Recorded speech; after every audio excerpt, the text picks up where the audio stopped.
Alright, ladies and gentlemen, I'm here on the show, and I'm here to talk about some NBA news, so we're going to get right into it here.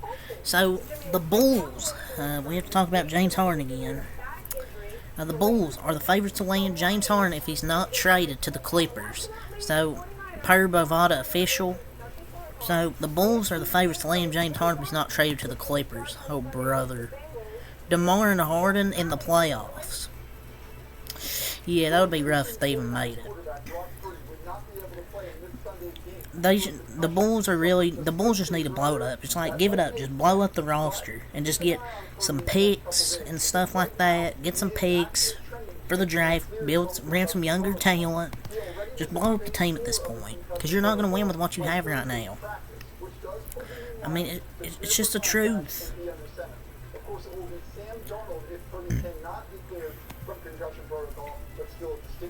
So, and people be like, oh, why does no one want James Harden? Why does no one want James Harden?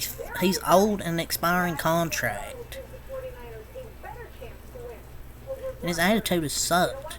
Toxic, playoff choker. I mean, who would want somebody like that? So tonight, ESPN is set to showcase an all-female broadcast team on Friday night when the Miami Heat take on the Boston Celtics. Beth Mowins will lead the play-by-play. Doris Burke will provide color commentary, and Cassidy Hobarth will serve as a sideline reporter via at Awful announcing. Man, whose idea was this? Jesus Christ.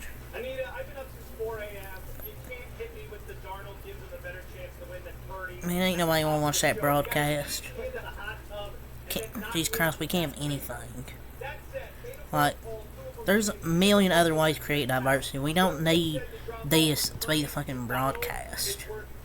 I mean, I'll still watch the game and recap it, but it's just going to be hard to listen to. But yeah, Jesus Christ, it's going to be an awful broadcasting team. So, Jay Williams, via Get Up ESPN, said he claims that Giannis Antetokounmpo and Damian Lillard are already a better duo than Jaylen Brown and Jason Tatum. Quote, in one game, Giannis and Dame are more compatible and have less redundancy than the 7-year career of Jaylen Brown and Jason Tatum, end quote, via Get Up ESPN. This is why I hate national media sometimes. Just one game and we might as well just crown them as champs and a better duo. Like, it's one game.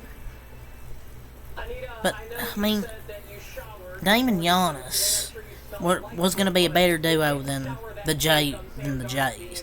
I just hate people saying, oh, the Bucks are going to win the title after one game. There's a lot of duos better than JT and JB.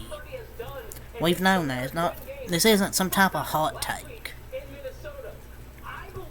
Tyrese Maxey last night had 31 points, 8 assists, 4 rebounds, 2 steals, and no turnovers. I think we're going to get an all-star season on the way for Tyrese Maxey. I really do. He's been that guy. He's very nice, and for Philly to continue to be competitive, he will have to continue this, and he has the skill and the talent to do so. So I think he can do it.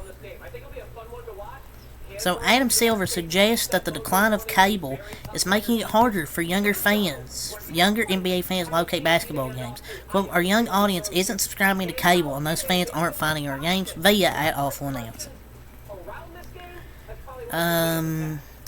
Then why don't you change the rules on blackouts then there, Mr. Silver?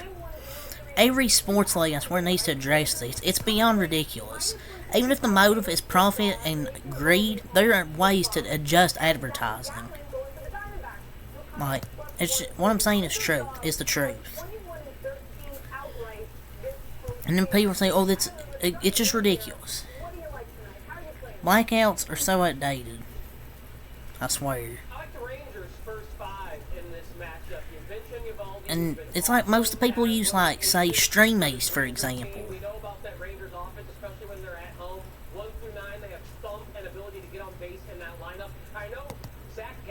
But, I mean, I watch the games whenever on national TV on, like, ESPN, ESPN2, TNT, or whatever.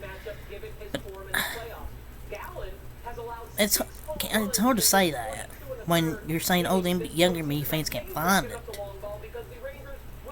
Is that the excuse you're saying, oh, the younger fans don't know how to use apps? Like, kind of sounds like a little bit of an excuse there from Mr. Silver.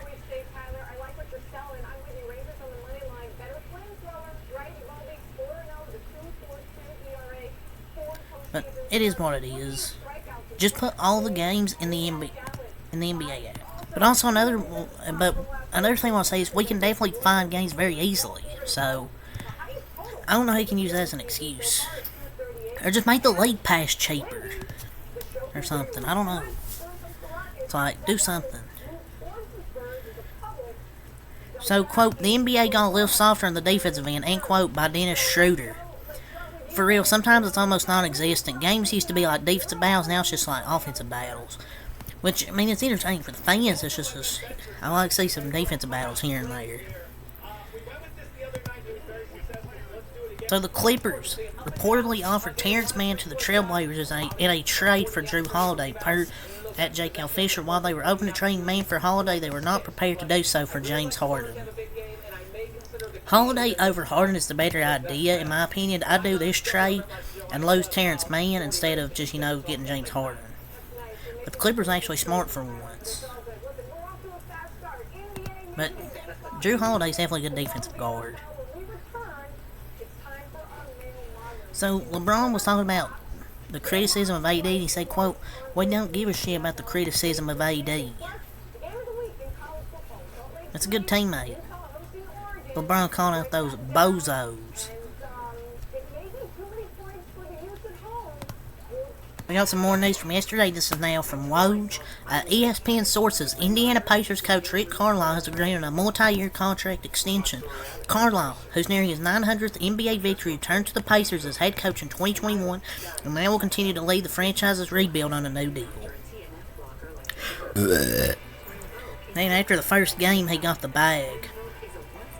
But this team can get it done. They got a great coach and a bunch of young, hungry players that I think can win together. I think they're gonna be a solid team.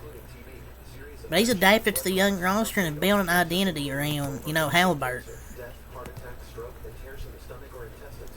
It's a multi-year deal. Didn't say how much, but it was a multi-year deal.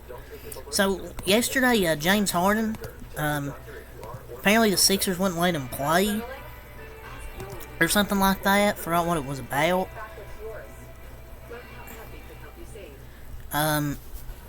He returned to Philly's facility to prepare for opening night last night, but he hadn't practiced with him, and the plan is allowed him to stay there, whatever. But the team directed Harden to report to practice facility and work with development and male staff to get him ready to begin as soon as possible. But I guess things changed, or whatever the story was. I forgot what it was about, but I guess something changed and they wouldn't let him play. And ESPN asked the NBA about James Harden and the new player participation policy. The league is investigating. The NBA spokesman Mike Bass, quote, we're looking to the facts around James Harden's availability to determine whether an approved reason exists for his lack of participation. He wanted to play and the organization said no. He wanted to play, like he come there. And the organization says no, it's fine. No people say, well, he left for days with no excuse. That's what I thought it was. But apparently, his mother was actually sick. And the source was, I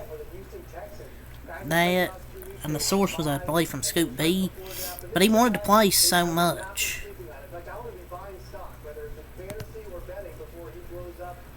And the reason he wasn't showing up because his mother was sick, apparently. But now, Philly, I guess they're going to have to provide an explanation to why a healthy recent All-Star isn't playing. So, it's kind of crazy with the situation with James Harden. This is just going to continue to get more ugly, in my opinion, with the James Harden situation with Philadelphia, and then it gets better. But yeah, it's really up to see for the NBA. So, until next time, I'm Malcolm Light. Peace.